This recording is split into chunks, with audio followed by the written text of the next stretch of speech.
they got to encounter Jesus' actual authority and power. And it's not just that he's a powerful teacher, a powerful philosopher, a powerful thought leader. It's much more concrete than that. Although each of those things may be true, what we're seeing here is Jesus has authority to command the physical world, and it listens to him. You know what I'm saying? That's what that's what the disciples just saw. And then paired with that, they saw Jesus use that authority that he has over the physical world to demonstrate his care for them and to provide a teaching opportunity for them too, right? Because that's what the disciples were down here questioning Jesus' care. Master, we're going to drown. And Jesus is taking a nap. Don't you love that? I love that God on earth takes naps. First of all, can we just say that for a second? And then I love his calm is the absolute contrast to their panic.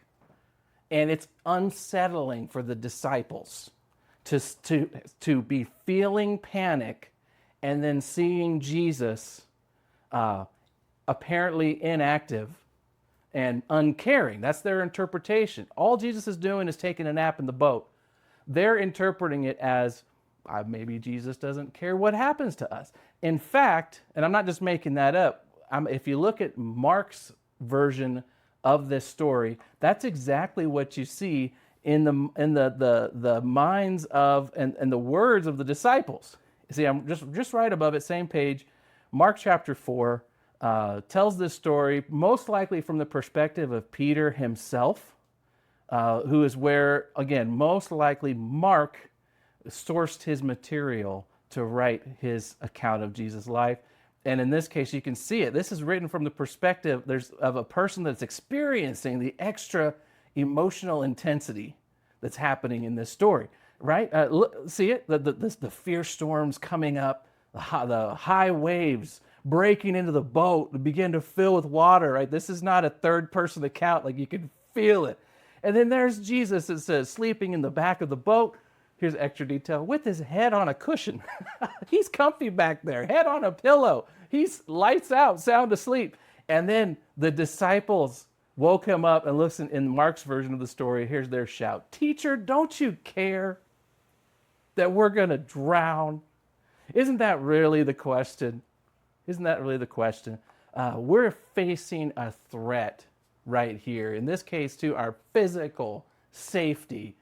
And the disciples see Jesus with his head on a pillow in the boat. And they're thinking, don't you care? Which, by the way, there's where Jesus' little barb of a question, delivered with love, but with a sharp point, when he comes back here and asks them, in the Luke account, same here, he says, where's your faith? Right? And this gets at something else that Diane was asking about. Are we just supposed to have faith and trust that Jesus is with us in the storms, right? Well, here's the thing. Faith is part of this conversation, but faith isn't what moves Jesus to act right here. In fact, he's kind of, chiding the disciples gently, but like a teacher. He wants them to learn. He wants them to see the point and see a gap between who they need to be as his disciples and who they are now. It's not judgy or shaming. It's just a teaching moment, right? And that's where Jesus goes, where is your faith? Jesus calms the storm, not because they had faith, right? But in spite of the fact that they lacked it, which I love as a disciple of Jesus myself. And here's where our application comes into this, Diane, with your wonderful question. How do I apply this episode to my own life? Well, again, I don't start with what an episode like this would say about me.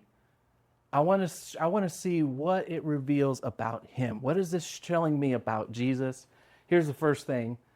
Jesus does care. Jesus acts on our behalf even when we don't have faith, right? And thirdly, Jesus has authority. And it's not just philosophical, spiritual, metaphysical authority. He has the actual power and position to literally move the physical world, if that's what it takes, in his mission to care for the people he loves and to see more people come to know him for who he is. All right? So, with that in my back pocket, I go, okay, Jesus is a person. I'm saying capital P here. He's a person that has authority. What he says goes. And there's no force that stands against that. We've seen it in the Gospels with the demonic world. We've seen it with hyper religious people and teachers, and we've seen it with physical barriers, social barriers, and now we're seeing even literally the nature itself cannot stand up to the authority of Jesus. Authority meaning Jesus both is in a position of leadership and he has the power to carry out what he says, right?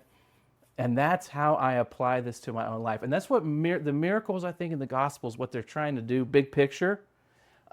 It's not so much about showing what Jesus could do for you, right? Can Jesus heal physical bodies? Of course, we've seen it. Can Jesus heal emotional pain? Yes. Can Jesus stand up and oppose the demonic world and boot them out of someone's life? Absolutely, right?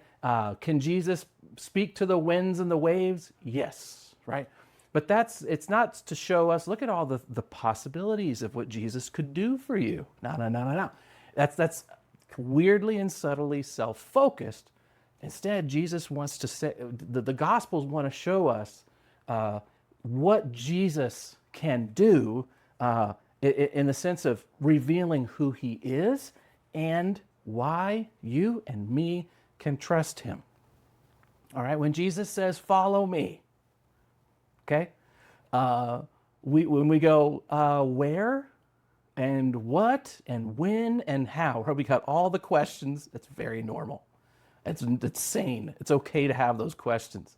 But in the response to all those questions, Jesus just goes, follow me, and I will handle what needs to be handled to help you walk the path behind me and arrive safely at your destination, eternal life with me forever.